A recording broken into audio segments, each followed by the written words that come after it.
Vou lhe contar um segredo. Eu fui um ótimo aluno na faculdade. Fazia anotações, estudava para as provas, pegava livros na biblioteca, fazia os trabalhos e até tirava notas altas. Mas hoje, em menos de 2 anos, eu percebo que há um pequeno problema nessa história. Eu não lembro da maioria das coisas que aprendi. Tanto esforço, tantas horas de dedicação, e eu não consegui o mais importante, levar o conhecimento para o resto de minha vida. Este é apenas um dos vários problemas que enfrentamos na hora de aprender. Nós também não evoluímos naquele idioma que tanto nos dedicamos, não conseguimos aplicar os ensinamentos dos livros que lemos, ou estudamos algo em um dia e pouco depois já nos esquecemos. A verdade é que a maioria de nós já estudou todos os tipos de assunto, mas nunca aprendeu como o cérebro funciona, quais são realmente as melhores maneiras de aprender e fixar o conhecimento. Nós acabamos seguindo o que é popularmente dito: tenha uma rotina super planejada, arrume um cantinho de estudos, seja disciplinado, faça um ritual místico e assim por diante.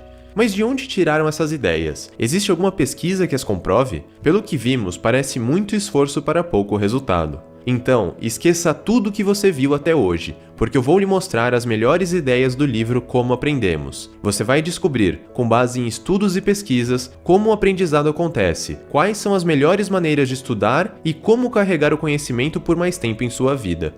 Por exemplo, veja o que acontece quando você estuda um material em apenas um dia, como na véspera de uma prova. Naquele momento, a memória está fresca. Você consegue facilmente se lembrar do que aprendeu por alguns dias. O nível de recuperação da memória está alto. Por outro lado, o nível de armazenamento é baixo. Isso quer dizer que essa informação ainda é novidade para o cérebro. Você a viu poucas vezes, ela ainda não foi fixada e fortalecida. O tempo passa e o cérebro vai filtrando as informações. Se você não usa mais aquela informação, por que ela deveria ficar ativa? É por isso que você começa a se esquecer do que havia aprendido. O nível de recuperação vai diminuindo gradativamente, e a informação vai se tornando cada vez menos acessível. Ou seja, além de não ter um forte registro na memória, agora você também não consegue mais acessá-la. Este é o problema de ver um material apenas uma vez. Você só consegue se lembrar no curto prazo. E assim surge a primeira ideia: distribua os estudos.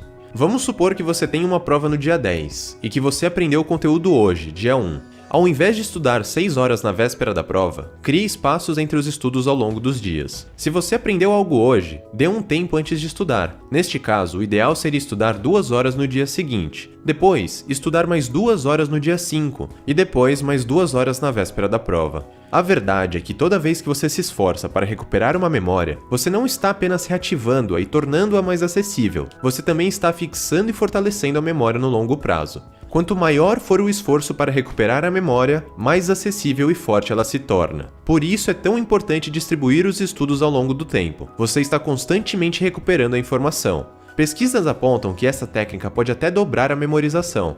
E o mesmo vale, por exemplo, para aquela língua que você quer aprender. Ao invés de ter 4 horas de aula em um único dia, seria bem mais interessante se você pudesse separar em menores sessões ao longo da semana. Rever o conteúdo constantemente impulsiona a memória e o aprendizado. É importante que as sessões sejam suficientemente profundas e que o intervalo permita que você recupere e fortaleça as memórias. E se você quiser revisar algo que aprendeu hoje, a minha sugestão é que você dê um intervalo de pelo menos algumas horas. Assim você vai precisar fazer algum esforço para lembrar e terá mais benefícios. Espaçar os estudos é, sem dúvidas, uma das melhores técnicas que existem. Faça testes antes de aprender. Pode parecer estranho, mas fazer testes de múltipla escolha, mesmo antes de você saber algo sobre um assunto, pode ajudar a compreender e aprender a matéria depois. Pegue questões sobre aquele assunto que pretende estudar e, como de costume, leia com atenção, veja as alternativas, pense e tente responder uma por uma. Depois que terminar, aproveite para reler as perguntas, confira as respostas corretas e compare com as suas escolhas. Provavelmente você terá errado quase todas as questões, e é exatamente aí que está o segredo nessa técnica.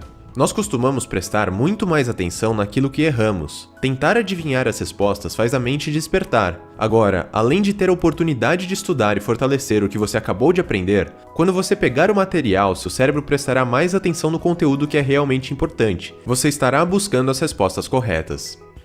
Use o subconsciente para resolver seus problemas. Você já reparou que as ideias e as soluções para os seus problemas surgem exatamente quando você está fazendo outra coisa? Isso acontece porque a criatividade ocorre de forma subconsciente. O seu cérebro continua buscando soluções criativas mesmo enquanto você se envolve em outras atividades. Então, sempre que você se sentir travado e perceber que não está conseguindo resolver um problema, seja um texto que você precisa escrever, um material que você não consegue entender, um enigma, um exercício que parece não ter solução, ou até uma ideia criativa que você precisa ter, ao invés de ficar se pressionando, pare e vá fazer outra coisa. Mas não adianta parar antes da hora. Use essa técnica apenas quando você já tiver feito de tudo, mas não estiver conseguindo avançar. Enquanto você estiver fazendo outra coisa, o seu cérebro vai continuar trabalhando para você. Nessas horas, você pode até dar uma olhada nas redes sociais, jogar uma partida de videogame, ver um vídeo interessante, ler um livro, fazer uma caminhada na natureza ou conversar com alguém. Faça algo diferente. Às vezes, 5 ou 10 minutos são suficientes, outras vezes talvez precise de mais tempo.